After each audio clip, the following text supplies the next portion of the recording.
찬미 예수님, 찬미 예수님, 찬미 예수님. 기억이 날 때마다 찬미 예수님을 많이 외치시기 바랍니다. 그래서 미사 때 3번씩 4번씩들 외치죠. 그럴 때마다 이미 알고 계시는 주님께 내 마음을 그대로 드리고 치유받을 수 있도록 나 자신을 온전히 열 수 있도록 주님께 도우심을 청합니다. 주님께서는 내 안에 오셔서 마음을 움직이시고 몸과 마음을 치유하시고 또 생기를 불어넣어 주십니다. 아무런 걱정하지 말고 죽음의 골짜기를 간다 해도 주님께서 함께 하시면 두려울 것이 없어요. 그러니 온전히 맡길 수 있도록 더 주님 안에 머무르시기 바랍니다. 교회력에 따라서 이제 우리가 사는데 특히 천주교 신자로서 제대로 살기 위해서는 주보를 잘 보시면 돼요. 그래서 주보 맨 앞에 보면 오늘 뭐라고 나와 있죠? 대림 일주일이라고 나와 있습니다. 그래서 주보를 보면서 신앙생활하면 아주 좋습니다. 이 전례력에 따라서 사는 거죠. 아직은 12월 달이 남아있고 11월도 아직 지나지 않았지만 그러나 교회력을 볼 때 오늘부터 이제 새로운 한 해가 시작이 된다는 겁니다. 그런데 새로운 한 해가 시작이 될 때 덕담을 해드려야 되는데 오늘 복음을 읽어보니까 덕담이 나오지 않아요. 왜냐하면 예수님께서는 새해 첫날부터 어떤 얘기 하십니까? 세상 종말에 대해서 이야기하기 때문이죠. 요즘에 참 어수선하죠. 전 세계가 IS 때문에 여기저기서 전쟁이 일어날 기미가 보이지 않습니까? 난민들이 밀려 들어오고 어쩌면 점점 세상이 그렇게 돼가는지도 몰라요. 전쟁, 기근, 그 외 천재지변들 이런 모든 것들은 전조현상이라고 할 수 있습니다. 그래서 세상 종말에는 반드시 이런 일들이 일어난다는 거죠. 비밀스럽게 오지 않습니다. 예수님께서 말씀하실 때 그날은 온 땅 위에 사는 모든 사람에게 들이닥칠 것이다 하면서 세상 종말은 그 누구도 피해갈 수 없다 하시죠. 그러면서 새해 첫날부터 이런 얘기하시니 우리가 힘이 빠질 수밖에 없어요. 그러나 예수님께서 말씀하시는 것은 내 의지하고 상관없이 오는 것들에 대해서 두려워하지 말고 주님 안에 머물면 그 모든 위험으로부터 보호받을 수 있다라는 거죠. 그분의 말씀은 모든 사람에게 이런 재앙이 들이닥친다가 아니라 주님 안에 머무는 사람은 죽지 않고 살 수 있을 것이다. 그러니 깨어 기도하라 라고 말씀을 하십니다. 정말 중요한 것은 어떤 일이 있다고 할지라도 흔들리지 않고 뭐 하는 것? 깨어서 기도하는 것. 마음이 힘들 때도 깨어서 기도합니다. 기도할 힘이 없을 때도 깨어서 기도해야 한다는 거죠. 처음에 깨어 있으려고 기도하려고 노력하면 처음에는 힘들어요. 그러나 계속 그렇게 하면 성령께서 연약한 우리를 대신해서 간구해 주십니다. 내가 기도하는 것이 아니라 주님께서 내 안에서 기도하게 이끌어 주신다는 거죠. 신앙에 있어서 가장 중요한 것은 내가 하는 것이 아니라 주님께서 그렇게 하실 수 있도록 나를 맡겨 드리는 것이라고 했습니다. 그러니 안간힘을 쓸 필요가 있어요, 없어요? 없다는 거죠. 힘들어하지 말고 온전히 맡길 수 있도록 하십시오. 죽음까지도 감수할 정도로 신뢰하지 않으면 우리는 온전히 주님 안에 머물 수 없기 때문입니다. 그렇다면 첫날부터 종말을 이야기하는 것은 과연 어떤 의미가 있을까요? 사실은요, 실제 생활 안에서도 1년 1년이 지날 때마다 우리는 아쉽게 매년을 마무리하지 않습니까? 그래서 시작할 때마다 새로운 계획을 세우고 올 한 해는 좀 이렇게 좀 해야 되겠다라고 마음 먹죠. 그런데 연말이 되면 어때요? 똑같아. 완전히 똑같아서 야, 내가 또 이랬구나. 그러니까 다음 한 해는 또 이렇게 살아야 되겠다라고 했는데 뭐만 지나가요? 세월만 지나가지 달라진 것은 별로 없다라는 거죠. 왜 그럴까요? 어쩌면 우리 모두가 함께 겪고 있는 공통된 상황인 것 같아요. 어쩌면 너무나 아쉽지만 점점 더 그렇게 흘러가고 있는 것 같아요. 그러니까 나이가 들수록 어때요? 처음에 젊을 때는 야 뭔가 바뀌겠지라는 어렴풋한 희망이 있지만 이 희망이 현실화되지 않는다는 것을 깨닫는 순간부터는 별로 계획도 세우지 않죠. 그냥 어쩔 수 없이 시간에 따라서 흘러가며 사는 것이 인생이라고 말합니다. 그런데 우리는 세월에 따라서 흘러가면 안 돼요. 절대로 안 됩니다. 세월은 우리를 좋게 흐르게 만들지 않기 때문이죠. 무엇을 따라서 흘러야 됩니까? 주님을 따라서 흘러야 돼요. 주님의 길을 제대로 가지 않으면 큰일 난다는 거죠. 예수님께서는 분명히 세상 종말에 대해서 말씀을 하시지만 여기서 중요한 것은 깨어 기도하면 세상 종말이 와도 흔들리지 않는다는 겁니다. 우리들의 삶이 바뀌기를 바란다면 신앙 안에서 깨닫기만 하면 우리의 삶도 변화될 수 있어요. 그런데 여기서 가장 조심해야 될 것이 내 안에 있다는 것을 우리는 알아야 합니다. 언젠가 말씀드렸지만 몽골 사람들은 밤이 되면 모인대요. 그래서 술을 한잔한다고 합니다. 말술을 하면서 어떻게 이야기하냐면 징기스칸의 후예들이죠. 예전에 징기스칸이 전 세계를 거의 지배할 뻔하지 않았습니까? 그러니까 우리가 이러면 안 된다. 그래서 내일부터는 힘차게 다시 한번 징기스칸의 후예들로서 이 용맹을 좀 떨쳐보자라고 밤새 술 먹고 새벽에 어때요? 아침에 일어나서 힘든 몸을 이끌고 다시 일하러 나가죠. 저녁이 되면 또 어때요? 모여서 우리가 세계를 제패해야 되겠다. 그리고 어떻게 해요? 밤새 또 술 먹어. 아침에 일어나면 어때? 또 힘들지. 그러니까 또 나가. 그리고 밤새 또 술 먹어. 그러니까 이야기는 하지만 바뀌는 게 있습니까? 없습니까? 절대로 없죠. 행동력이 딸릴 수밖에 없다는 겁니다. 그러니까 내가 바뀌기 위해서는 생각만 가지고는 안 된다. 내 안에 빠지면 절대로 바뀔 수 없다라는 거죠. 가장 중요한 것을 기억하지 못하면 우린 절대로 바뀔 수 없습니다. 여러분들은 변화를 바라십니까? 올 한 해는 좀 내가 새롭게 변화됐으면 좋겠어요? 뭔가 원하는 것을 이루었으면 좋겠어요? 그러면 구체적인 계획 아무리 세워봐도 별 의미가 없어요. 중요한 거 한 가지를 깨달아야 합니다. 우리 몸에 대해서, 마음에 대해서, 우리 영혼에 대해서 알지 못하면 절대로 변화될 수 없다는 거죠. 우리 몸에는, 마음에는 일정한 흐름이라는 것이 있습니다. 내가 의식하지 못해도 분명히 있다는 거죠. 예를 들어서 살을 뺄 때 단기간 내에 살을 빼면 어떤 현상이 일어난다고 하죠? 요요 현상이 일어난다고 하죠. 요요 현상은 무엇입니까? 다시 살찌는 게 아니에요. 무엇입니까? 다시 돌아간다는 거죠. 몸이라는 것은 항상성을 유지하려고 합니다. 그렇기 때문에 살이 이렇게 쪘다가 갑자기 빠지면 몸은 빠진 상태를 정상으로 인지합니까? 비정상으로 인지합니까? 비정상으로 인지하니까 자꾸 어떻게 하려고 그러겠어요? 자꾸만 돌아가려고 하니까 다시 살이 찔 수밖에 없다는 거죠. 그러니까 특별한 프로그램으로 단시간 내에 살을 빼면 주의사항이 있죠. 앞으로 석 달간은 음식을 조절하시고 알맞은 운동을 하셔야 하면서 석 달간 조절할 것을 요구한다는 겁니다. 왜냐하면 인간의 몸에 항상성이 생겨나기 위해서는 최소한 얼마가 필요하니까? 석 달이 필요하기 때문이죠. 우리가 알고 있는 그런 단군 신화에서도 곰과 호랑이가 인간이 되기 위해서 마늘과 쑥을 먹었죠. 근데 며칠 동안 먹었어요? 100일 동안. 근데 호랑이는 먹지 못하고 곰은 먹지 않았습니까? 물론 여기에는 여러 가지 의미가 숨겨져 있지만 옛날에도 알았다는 거죠. 뭔가 습관화되고 변화되기 위해서는 최소한 얼마가 필요하다? 100일이 필요하다는 겁니다. 왜냐하면 100일이 지나면 항상성이 생성되기 때문입니다. 그러니까 운동을 할 때도 최소한 얼마큼 해야 이제 몸이 알아요? 100일은 해야 몸이 안다는 거죠. 악기 연주를 해도 얼마큼은 해야 이제 기초에 들어가는 겁니까? 100일은 해야만 몸이 거기에 익어간다는 거죠. 마음도 마찬가지예요. 그래서 왜 우리 몸은 다시 살 빼면 찔까라고 생각하지 마시고 이것이 무엇 때문이다? 항상성 때문이다. 바꿔서 말하면 아무리 먹어도 안 찌는 분 있죠? 있어요? 없어요? 여러분 중에 있으시면 한번 손 들어보세요. 저는 아무리 먹어도 안 쪄요. 그래서 손 내리세요. 찔 수 있는 비결을 알려드리도록 하겠습니다.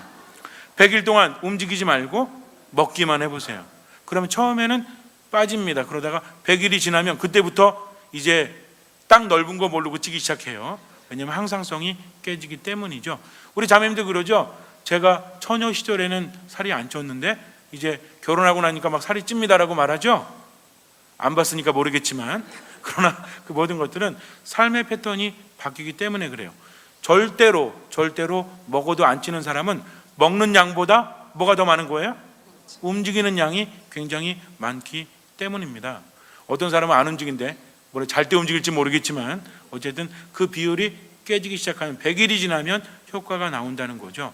여러분들이 새해 첫날에 뭔가 마음을 먹으셨다면 최소한 며칠 이상은 100일 이상은 해야만 분명히 그 흐름이 마지막까지 갈 수 있다는 것을 잊지 말으시기 바랍니다. 그러면 행복하기 위해서 추구해야 될 것은 과연 무엇일까요? 우리 삶의 목적은 다 다르죠. 어떤 사람은 열심히 돈을 많이 벌어야 되겠다. 어떤 사람은 건강해야 되겠다. 어떤 사람은 뭔가를 이루어야 되겠다 라는 생각을 하지만 우리가 행복하기 위해서 생각해야 되는 목표는 하나입니다. 우리가 생각하는 삶의 구체적인 목표들은 이거 하나만 이루면 거저 덤으로 얻을 수 있다는 거죠. 그러면 우리들의 삶의 패턴이 다르고 또 다양한데 우리가 추구해야 될 한 가지 목적은 과연 무엇입니까? 오늘 복음에서 깨어 기도하라고 했죠. 모든 불행을 피할 수 있다라고 말씀하십니다. 깨어 기도하는 사람은 결국 어디 안에 머문다는 얘기예요? 하느님 안에 머문다는 겁니다. 아무리 폭풍우가 치고 아무리 환경이 좋지 않다고 할지라도 보호받는 사람은 영향을 받지 않습니다. 그러니까 어려움이 있다고 할지라도 내가 주님 안에 머물기만 하면 그분께로부터 치유받고 보호받고 힘을 얻을 수 있다는 거죠. 온 세상을 다 얻는다고 할지라도 무엇을 잃어버리면 소용이 없죠. 목숨을 잃어버리면 소용이 없습니다. 내가 바라는 것들은요, 주님 안에 있을 때만 누릴 수 있다는 거죠. 세상적인 것과 신앙적인 것은 서로 연결이 됩니까? 아니면 분리됩니까? 우리가 착각하는 것 중에 하나가 뭐냐면 신앙적으로 깊이 들어가면 세상에 대해서 재미가 없을 것 같죠? 그러나 한번 생각해 보세요. 여러분들이 원하는 모든 것들은 몸에 힘이 있어야 됩니까? 없어야 됩니까? 아무리 좋은 것도 몸에 힘이 떨어져 가지고 일어나지도 못하고 말할 힘도 없다면 누리지 못해요. 그러니 내가 살고 봐야 나머지도 누릴 수 있다라는 거죠. 하느님 안에 온전히 머무는 사람은 다른 것들도 선물로 받을 수 있습니다. 그러니 삶의 목적을 하느님 안에 머무는 것으로 잡으시기 바랍니다. 그러면 나머지도 저절로 얻을 수 있기 때문이죠. 하느님 안에 머무는 사람은 지치지 않아요. 하느님 안에 머무는 사람은 늘 치유를 받습니다. 하느님 안에 머무는 사람은 넘어질지라도 일어나죠. 왜? 주님께서 일으켜 주시기 때문입니다. 이 정도 믿음으로 온전히 나아갈 때 우린 다른 것들도 얻을 수 있다는 거죠. 그럴 때 깨어 기도하면서 주님 안에서 많은 것들을 받을 수 있는데, 그렇다면 하느님 안에 머무는 방식은 뭐죠? 오늘 예수님 말씀하신 것처럼 깨어 기도하는 사람, 언제나 깨어 기도하는 사람이 하느님 안에 머물 수 있고 그 사람 안에서는 모든 것들이 풍성해진다는 얘기입니다. 모든 위험으로부터 보호받을 수 있다는 얘기죠. 그러면 깨어 기도하는 건 또 뭐죠? 어떤 사람이 깨어 기도할 수 있고 어떤 사람이 깨어 기도하지 못합니까? 기도만 주구장창 한다고 해서 깨어 기도하는 것은 아니에요. 어떻게 기도해야 된다? 깨어서 기도해야 한다는 거죠. 그러면 복음 안에서 말하는 깬다는 것은 무슨 의미입니까? 술 먹고 술 깨는 거? 잠들었다 잠 깨는 거? 비슷할지 몰라요. 우리가 술에서 깬다고 하죠. 잠에서 깬다고 하죠. 또 분위기 깬다고 하죠. 그러니까 깨진다는 것은 지금의 뭔가가 새롭게 변화되는 것을 의미합니다. 즉 깨어서 기도한다는 것은 하느님을 바라보면서 원래 만들어진 그대로 온전히 머문다는 것을 의미하죠. 근데 어떤 사람은 깨어있고 어떤 사람은 깨어있지 못하죠. 이게 중요합니다. 우리가 깨어있기 위해서 가장 필요한 거 한 가지만 알면 나머지는 연결이 될 수밖에 없어요. 여러분들이 내년 이맘때쯤 지나간 삶을 돌아보면서 내가 좀 바뀌었구나 라고 생각하시기 위해서 오늘 잘 생각하셔야 돼요. 이거를 지키지 않으면 절대로 깨어있을 수 없으니까. 물론 작심삼일을 할 수 있습니다. 누구나 다 그래요. 그러나 유지하기 위해서는 분명히 이것을 알아야 하는데 1912년에 굉장한 작품이 만들어집니다. 작품이라고 하니까 좀 이상하긴 하지만 인간이 늘 두려워하던 것에 대해서 이제 극복하고 정복하려는 그런 아주 중요한 시기에 인류는 봉착하게 돼요. 그래서 어떤 일이 벌어지냐면 옛날에 여러분들 들어보셨는지 모르겠지만 옛날에는 인간이 두려워하는 것 중에 하나가 물이었죠. 물. 그래서 바다를 굉장히 두려워하지 않았습니까? 그래서 바다 끝에 가면 어떻게 된다? 떨어져서 죽는다. 왜? 지구가 네모나게 생겨 있으니까. 그래서 바다의 저 너머에는 죽음이 있다라고 말했습니다. 왜 그랬을까요? 바다에 가서 죽는 사람들이 아주 많았기 때문이죠. 그러니까 바다라는 것은 공포의 대상, 죽음의 대상이었어요. 그래서 러시아 속담에 의하면 전쟁터에 나갈 때는 한 번 기도한다. 왜? 죽을 위험이 많으니까. 그런데 바다에 나갈 때는 2번 기도한대요. 왜? 전쟁터보다 더 죽을 위험이 많으니까. 그럼 어디 갈 때는 3번 기도한대요? 결혼식 갈 때는 3번 기도한대요. 왜? 전쟁보다 바다보다 죽을 위험이 더 많기 때문이죠. 그래서 저는 하느님께 감사하고 있습니다. 3번 기도하지 않아도 되니까. 자, 그런데 바다에 대해서 두려워하면서도 인간은 뭐 하려고 하죠? 정복하고 싶죠. 그래가지고 이제 뭐를 만드냐면 거대한 배를 만듭니다. 그래서 세계에서 최초로 영국에서 배를 만들고 여기에 2,200명이 탑승을 합니다. 그 선장이 말해요. 하느님조차도 이 배는 어쩌지 못할 거다 하면서 이제 영국에서 미국에 있는 뉴욕으로 출항을 합니다. 많은 사람들이 모여서 연일 파티를 벌이고, 그리고 풍랑이 쳐도 배는 끄떡하지 않아요. 엄청나기 때문이죠. 그래가지고 이제 편안하게 가는데 한 3일째 되었을 때 무전 연락이 옵니다. 앞에 빙산이 있으니까 조심하라고. 그랬더니 이거 받은 사람이 뭐 그까이 그 빙산 같은 거 그냥 뚫고 가면 되니까 걱정하지 말라고. 근데 6번에 걸쳐서 그 소식이 전해집니다. 마지막에 받는 사람이 막 짜증을 냈어요. 좀 바쁜데 좀 이런 하찮은 연락하지 말라고, 걱정하지 말라고, 아무 일 없을 테니까. 그로부터 30몇 분 후에 이 배는 빙산에 의해서 침몰하게 됩니다. 그래서 1,500명 이상이 목숨을 잃게 돼요. 이것을 옛날에 영화로 만들었죠. 그게 뭐예요? 이게 타이타닉이에요. 그래서 엄청나게 많은 사람들이 그렇게 죽을 수밖에 없었고, 나중에 요 근래에 얼마 전에 거기에서 이제 타이타닉호를 건져냈었죠. 그랬을 때 얼마나 정말 처참했는지 확인할 수 있었다고 합니다. 그럼 여러분 생각할 때 왜 많은 사람들이 죽었죠? 빙산 때문에? 빙산은 없앨 수 없는 거죠. 이 배보다 타이타닉보다 누가 먼저 있었어요? 빙산은 계속 존재하고 있었죠, 거기에. 그러니 빙산 탓을 하면 됩니까, 안 됩니까? 빙산 탓을 하면 뭐예요? 빙신인 거예요. 그러나 중요한 것은 왜 그랬을까요? 정말 왜 그랬을까요? 우리 세월호도 그렇지만 왜 그렇게 죽을 수밖에 없었을까요? 이 배 가장 중요한 건 뭡니까? 위험한 것을 감지하고 피해야 한다는 거죠. 근데 무뎌져 가지고 이 배는 엄청나게 크니까 아무것도 아닐 거야, 그랬죠. 일본에서도 그랬다고 합니다. 일본에서 방파제 만들어 놓고요, 아무리 쓰나미가 밀려와도 이거 넘지 못할 거라고 그랬죠. 근데 여러분들 몇 년 전에 확인하지 않았습니까? 텔레비전으로 봤죠. 어땠어요? 제가 이번에 제주도로 연수 갔다 오는데 이렇게 위에 하늘에서 이 바다를 보니까 어떤 것 같아요? 바다가 출렁출렁 일고 있죠. 근데 얘가 한번 확 들어서면 전부 다 삼켜버릴 것 같아요. 위에서 볼 때 그렇게 아슬아슬한 거죠. 그러다 보니까 이 바닷가 주변에 있는 건물들은 그 안에서 잠이 오겠습니까? 물이 성나면 한 번에 삼켜버릴 수 있는데, 그래서 인간은 절대로 뭐 해서는 안 된다? 교만해서는 안 된다는 거죠. 목적을 잃어버리면 안 된다는 겁니다. 배가 가는 건요, 안에서 노는 게 목적이 아니에요. 사람들을 안전하게 목적지까지 데려다 준 것이 목적이었다면, 그렇다면 미리 알려줬을 때 어떻게 해야 돼요? 들었어야죠. 그래서 돌아가든지 조치를 취했다면 그 많은 인명들이 살 수 있지 않았습니까? 근데 이 얘기를 몇 년 전에 제가 했거든요. 그리고 나서 작년에 세월호 참사가 일어났죠. 얼마나 기가 막힌지 몰라요. 이런 얘기를 다 알고 있음에도 불구하고 왜 그런 일이 벌어졌을까요? 1912년이나 지금이나 다를 바가 뭐가 있습니까? 몇 사람들의 주의로 인해서, 부주의로 인해서 그런 일들이 벌어졌다는 거죠. 이것이 바로 깨어있음과 잠들어 있음의 차이라는 거죠. 우리들의 인생에 있어서 얼마나 깨어있는가.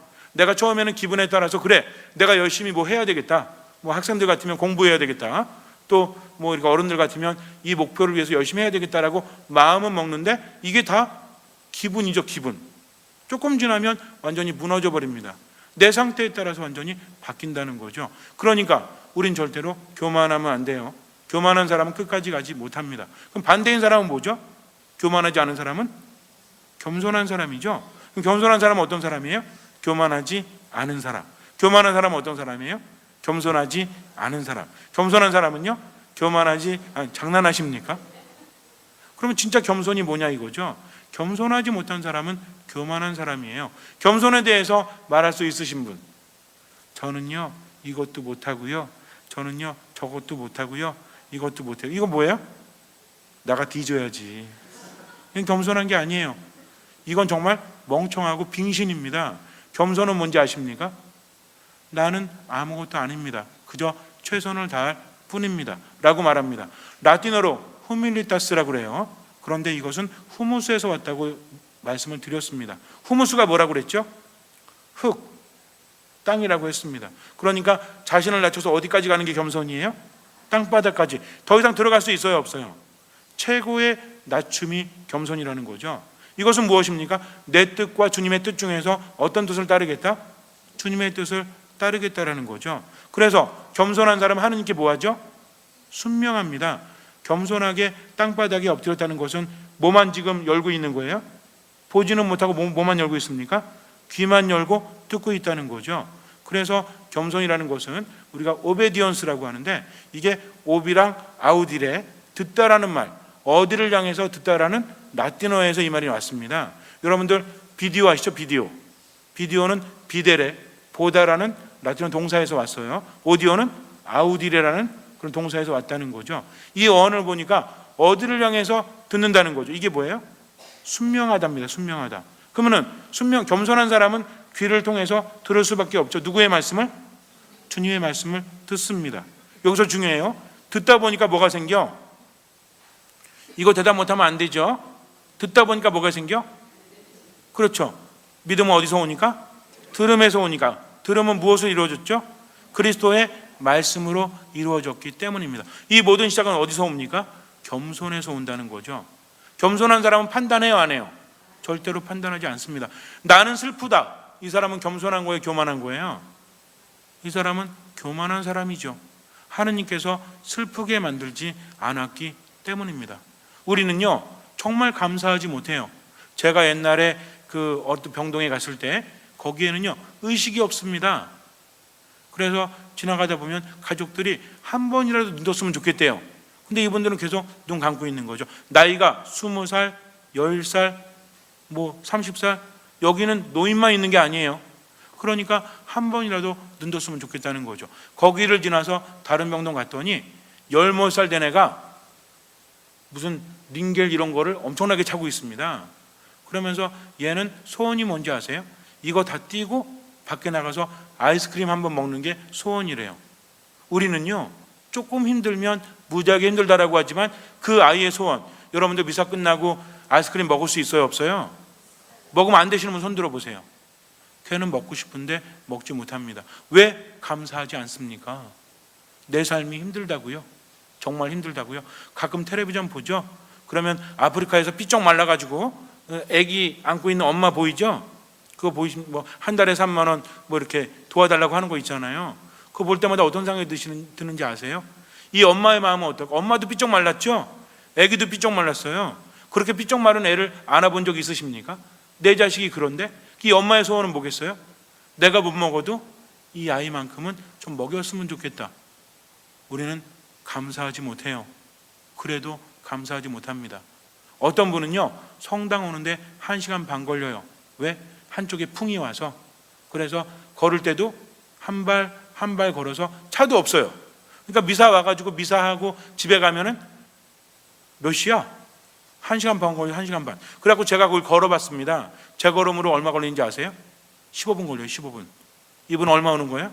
1시간 반. 제가 형제님 타세요. 태워다 드릴게요. 그랬더니 그분이 뭐라 하는지 아십니까? 하느님께 감사할 수 있는 이 시간을 빼앗지 말아 주십시오. 유일하게 기도할 수 있는 시간이요, 제가 살아있음을 확인하는 시간입니다. 이렇게 말씀하십니다. 그 얘기 들으면서 얼마나 숙연해졌는지 몰라요. 내가 뭐라고 그분을 판단했을까? 우리에게 주어진 삶이라는 게 정말 그렇습니다. 판단하는 사람은 주님 안에 머물지 못해요. 왜?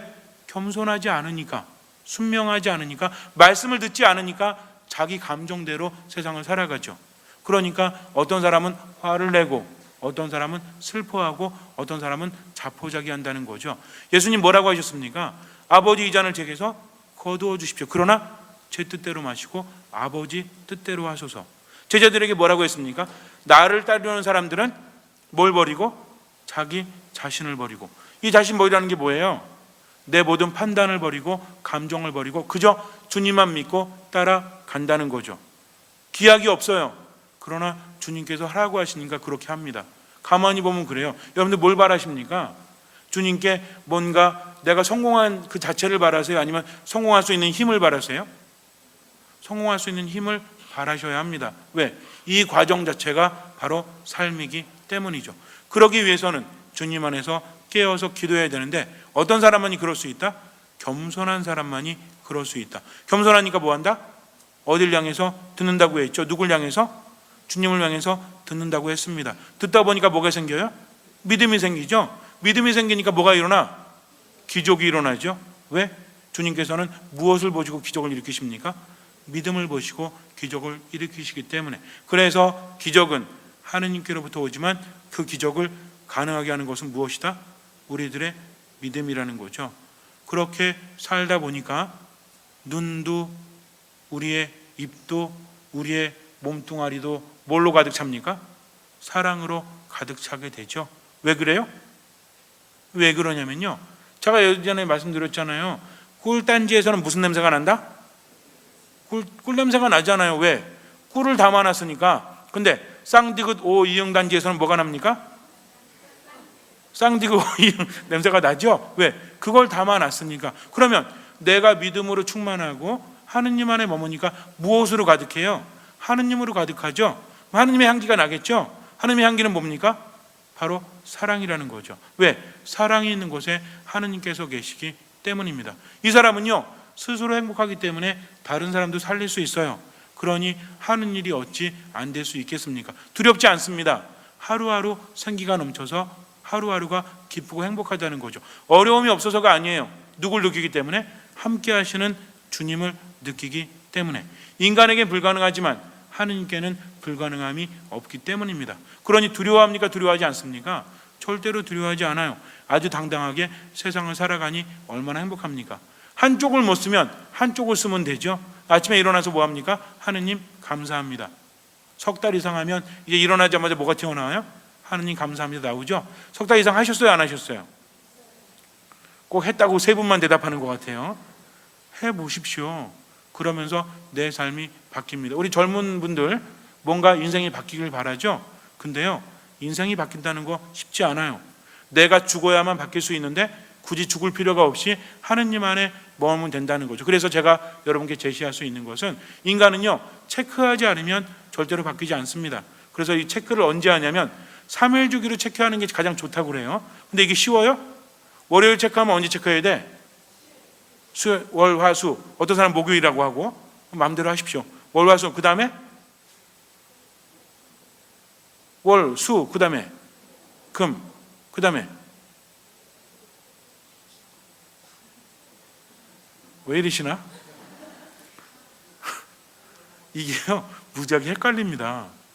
그러면 1일, 11일 이렇게 하면 이것도 주기가 안 맞죠? 그러니 우리에게 각인된 가장 좋은 게 뭐야? 요일이죠. 요일. 일주일 아닙니까? 일주일. 여러분들은 어느 날이 제일 힘들어요? 월요일이 제일 힘들죠? 저는 언제가 제일 좋아요? 월요일이 제일 좋죠? 왜? 삶의 패턴이 다르기 때문에 그래요. 그래서 우리가 기억해야 되는 것은, 우리에게는 어떤 날이 있습니까? 주일이 있죠. 주님의 날이 있지 않아요? 그래서 매주일 성당에 올 때마다 한번 생각해 보세요. 내가 지난 한 주간 동안 하느님 안에 깨어서 기도했나? 하느님 안에 머물렀는가? 그럼 뭐부터 봐야 돼? 내가 뭐 했나? 이러시면 아니 되옵니다. 여태까지 얘기했잖아요. 내가 뭐 했나? 물론 깨어 기도하는데 어떤 사람이 기도할 수 있다고 그랬죠? 처음에 시작이 뭐였어요? 이러시면 제가 쇼크로 쓰러질지도 몰라요. 어떤 사람? 시작이 뭐라고 그랬죠? 겸손한 사람이라고 했습니다. 내가 땅 밑에까지 가서 겸손하게, 겸손한 사람 뭐 한다고 그랬죠? 그러니까 순명이 뭐라고 그랬죠? 말씀을 듣는 것부터 시작이 된다고 했죠. 그 말씀은 그리스도의 말씀이요, 말씀을 듣다 보면 뭐가 생긴다? 믿음이 생기니까 뭐가 일어난다? 기적이 일어난다는 거죠. 그래서 지난 한 주간 보니까 내가 어떤 순간에 내 스스로 감정에 빠져들지 않고 판단하지 않고 기도하면서 하느님 말씀대로 들었어요. 들은 대로 살았어요. 그랬더니 기적이 일어났어. 이거 발견할 수 있어요? 없어요? 분명히 있습니다. 삶을 통찰해 보면 분명히 드러난다는 거죠. 그러니까 기적이 있었구나, 감사합니다 하면서 어디 오시면 돼? 성당에 와서 미사하시면 돼요. 그럼 이런 생각하고 오면 준비가 될까요? 안 될까요?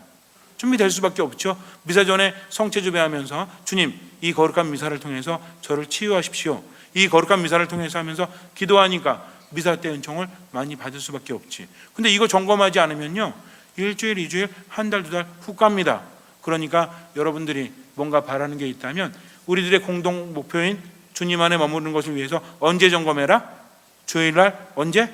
성당에 오기 전에. 아시겠습니까? 아시겠습니까? 그냥 한 귀로 듣고 한 귀로 흘리시면 안 돼요.